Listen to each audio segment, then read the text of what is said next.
Hello, my friend, and welcome to Pro Wrestling Daily. My name is Aaron Machbitz. Triple H was on The Tonight Show with Jimmy Fallon, and it's so interesting to see the evolution, the progress, the different characters that Triple H made throughout his career. It's specifically funny when Jimmy Fallon shows him like a picture or a video of one of his old characters when he wasn't really exactly who he wanted to be, and you could just see the cringe in Triple H, sort of the embarrassment. But like, as professional wrestlers, we're willing to do sort of whatever it takes to get that spot, to get on TV, to hone in our craft, to eventually come to a place where we find out what works for us. And Triple H had to go through a lot of different iterations of his character to figure out what really works for him. As you can tell, even especially on like Jimmy Fallon on The Tonight Show, Triple H is really funny. And you saw that actually come out with DX. You know, Shawn Michaels says it all the time, how funny Triple H is. And you can see that charisma come out when he's with DX and the whole thing he did originally in the Attitude Era and then coming back later on with DX for a few different runs. You can also see the seriousness that Triple H can bring when he's that very serious sort of cerebral assassin type character. And it took him a while. It took him a lot of different sort of characters to get there because none of them really fit. And all of the great professional wrestlers that you see, Stone Cold Steve Austin, The Rock, John Cena, right? Even Roman Reigns a bit had to go through different iterations of their character to eventually stumble on the one that felt right. I mean, it just goes to show that you can't stop, you can't give up, you can't quit. I mean, Triple H was given a ton of chances. I mean, he was like the Terrorizer, then he was like this French character, then he was like Hunter Hearst Helmsley, and then it all just sort of morphed into something great where he became Triple H, where he became the guy who's getting inducted into the Hall of Fame in the 2025 class, where he became the chief content officer of WWE, making all of these decisions and choices about the future of WWE. And I'm sure, hella talking to guys and girls backstage about their character, their evolution, their progress, what can be the best representation of them inside the ring. And so there's always going to be different iterations of ourselves. And we can take, as always, the professional wrestling and add it into our real life, just like any sort of narrative you would. There's going to be different iterations. There's going to be different progresses of you throughout your life. There's going to be some version of yourself that you think is necessary for this moment. And then as you become who you are, as you get more authentic, as you get more comfortable in your skin, then your actual authenticity will start to show. I mean, that goes exactly to my next point. It's just becoming who you are in that ring. That's what we're trying to do, right? Wrestling is great when it's an extension of yourself. I mean, Drew McIntyre recently talked about this on a podcast as well. When Drew first was in WWE, he was not that. He was like this chosen one character, and it just wasn't for him. It didn't click. It didn't resonate with the audience. Clearly, he has the body, the stature, the athleticism, all of the necessary ingredients to become a superstar in the business.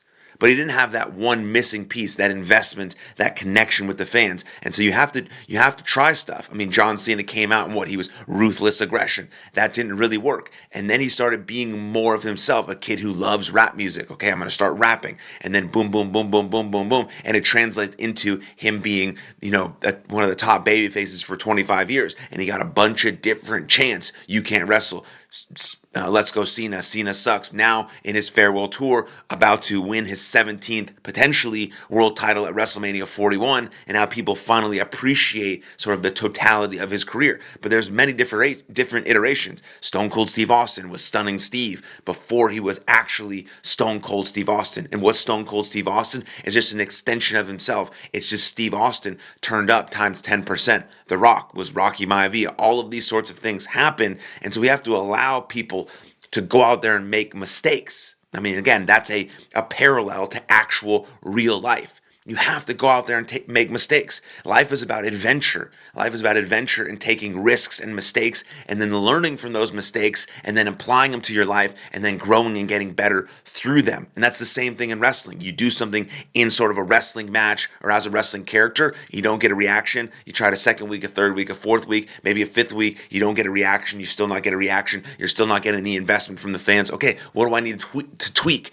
Psychology-wise, presentation-wise, gear-wise, moveset-wise, how can I actually get that investment from the fans that I really want? And so that's an important thing to understand. Drew McIntyre also stated on that podcast that that emotional investment is the most important thing. That if no one cares about what you're doing, why are you doing it? I think it goes both ways. I think there's an important piece for all of it. Yes, of course, you have to have the fans emotionally invested in what you're doing. They have to care. It's not that during your match, they go and get popcorn. Excuse me. During your match, they check their phone, they don't do anything, they're not very interested, and they give you like the little golf clap every time you do like a sweet move that they find like appealing. That's not an emotional investment. That's not an emotional investment is when your name is on the marquee and people show up for you.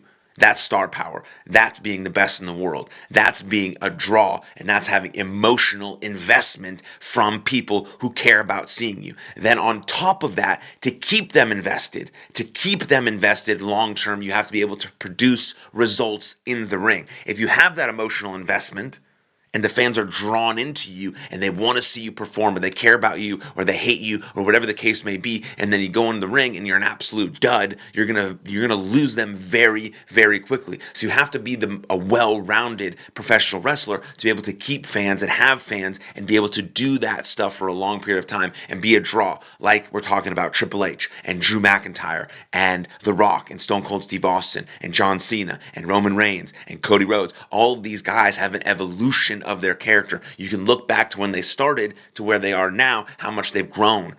And now they're drawing power. They're stars. They're superstars. Why they keep them around? Because they have all of the tools that allow them to keep fans coming back. Yes, they have that emotional character that people draw into. Yes, they have that investment. People care about them. People want to see them. People want to pay to watch them do anything. Then when they get inside the ring, they actually can go.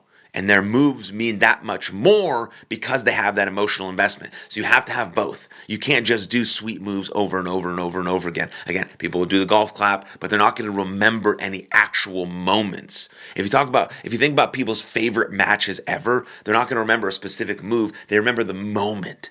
They remember how they felt. They remember where they were. They remember what sort of visceral reaction they got from it. Right? That's really powerful. If you watch Hulk Hogan versus The Rock from, I think, like WrestleMania 18, and you watch it with the sound on, it's one of the greatest matches of all time. The emotion, the intensity, the crowd noise, everything is just unbelievable. You watch that match with the sound off, I mean, sloppy and terrible match. That's the big difference right there. Hulk Hogan and The Rock had the emotional investment from the fans from the very, very beginning. And they didn't have to do much to keep them around. They didn't have to do that much to keep them around. They had them and they kept them, and the match is considered one of the best of all time. But if you watch it with the sound off, it's horrible. Right? And so you have to have all of these tools if you want to be an actual star in the business. So if you're a young wrestler, that's what you want to try and develop. Yes, you want to try and get that emotional investment from the fans to care about what you're actually doing once you step through the curtain. And once you have that care, once you have them, then you have to keep them by being able to produce in the ring with solid, intense matches where you can execute moves to a perfect basis, like Drew McIntyre was saying. And so I think it goes both hands. If you have a beautiful car, but you have no gas in the car, you're not getting anywhere. So you have to be the full package if you actually want to be a draw in the professional wrestling business. And you can see that from all sorts of guys talking about it, from Triple H talking about it, all the way to guys like Cody Rhodes now, who John Cena, talks shit about because he's like a cookie cutter type thing. He's not. He's himself. He's as authentic as he can be, and that's why he does have the WWE universe in his corner. And so I think that's really important for fans to understand, because there's going to be progressions of your favorite characters, of your favorite superstars, and how do they keep you invested? It's how they produce in the ring, how they produce on the mic, their overall character. As you would say in baseball, it's a 5-tool player, and I think that's really cool to look at, and I think it's really cool to see guys talk about on podcasts and on the Tonight Show and all these sorts of things, so that fans can get an inside look at sort of the process it takes to develop an actual superstar who has long-term star power. And I think that's really cool. What do you think? I'd love to know in the comments down below, and then like this video, subscribe to the channel, share with every single professional wrestling fan on the planet. Thanks for growing this channel with me, and I'll see you guys next time. Lots of love. Cheers.